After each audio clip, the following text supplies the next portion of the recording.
C'est pas facile de grandir sourd et gay. Mais moi je fais de mon mieux pour que les personnes sourdes LGBT soient incluses dans la société et qu'on soit enfin visible.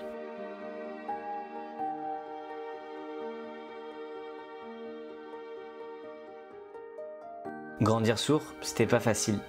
Parce que dans un environnement majoritairement entendant, je me sentais différent. Dans le village où j'ai grandi, il n'y avait pratiquement pas de personnes sourdes. J'avais vraiment l'impression d'être un des seuls. Et en grandissant, en arrivant au collège et au lycée, c'était assez compliqué. Parce que les gens commençaient à me juger, ils n'avaient pas envie de discuter avec moi ou être amis avec moi parce que j'étais sourd, parce que j'avais une voix bizarre. Donc j'étais assez rejeté à cette époque par le monde entendant. Du coup, c'est vrai que mon identité sourde a été assez difficile pour moi à accepter. Et puis en fait, petit à petit, je me suis réconcilié avec moi-même, mais aussi ça a été difficile de digérer le fait que j'étais gay pour les mêmes raisons, parce que les gays sont aussi moins visibles, on ne sait pas où ils sont, on est presque invisible. Et donc en voyant la norme, moi je me sentais vraiment pas dans cette norme-là. Aujourd'hui, ça va faire 4 ans que je vis à Paris et ma vie a complètement changé. Petit à petit, j'ai rencontré des personnes qui vivaient la même situation que moi, des personnes qui étaient sourdes et gays, et même de la communauté LGBT en général. Là, j'avais l'impression de trouver une deuxième famille. On se comprenait, on vivait les mêmes choses, on pouvait s'exprimer, rire, ou même s'expliquer des situations de vie sans problème. Et pour la première fois, c'était comme un miroir.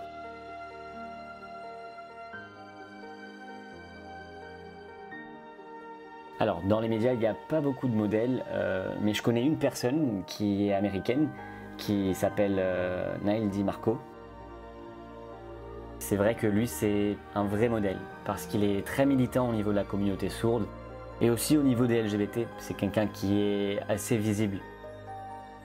Après, trouver une autre personne, je vois vraiment pas d'autres personnes représenter un bon modèle. Je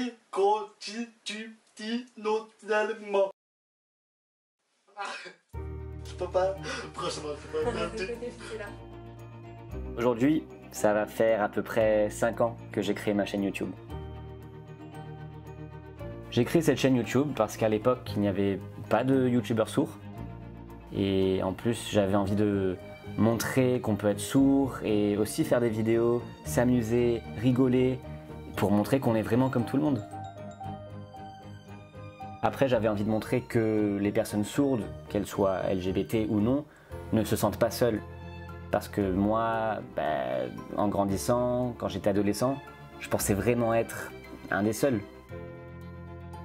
Donc j'avais envie de montrer aux jeunes sourds qu'ils n'étaient pas seuls, qu'ils étaient capables de faire plein de choses, qu'ils devaient être fiers de qui ils étaient et qu'ils arrêtent d'écouter les gens qui leur disent que ce n'est pas possible. Moi actuellement, ce que je vois, c'est qu'il y a beaucoup de personnes exclues. Mais au sein même de la communauté LGBT, il y a de l'exclusion et je comprends pas. Il y a des personnes gays ou non qui regardent les personnes en situation de handicap en disant non, non, non, merci, j'ai pas envie. Du coup, dès que j'ai commencé à sortir avec des mecs, draguer tout ça, j'ai rencontré quelques problèmes. Par exemple, sur tout ce qui est application, dès que je dis que je suis sourd, je me retrouve bloqué. Parfois, on me pose des questions bêtes, parfois, on se moque de moi.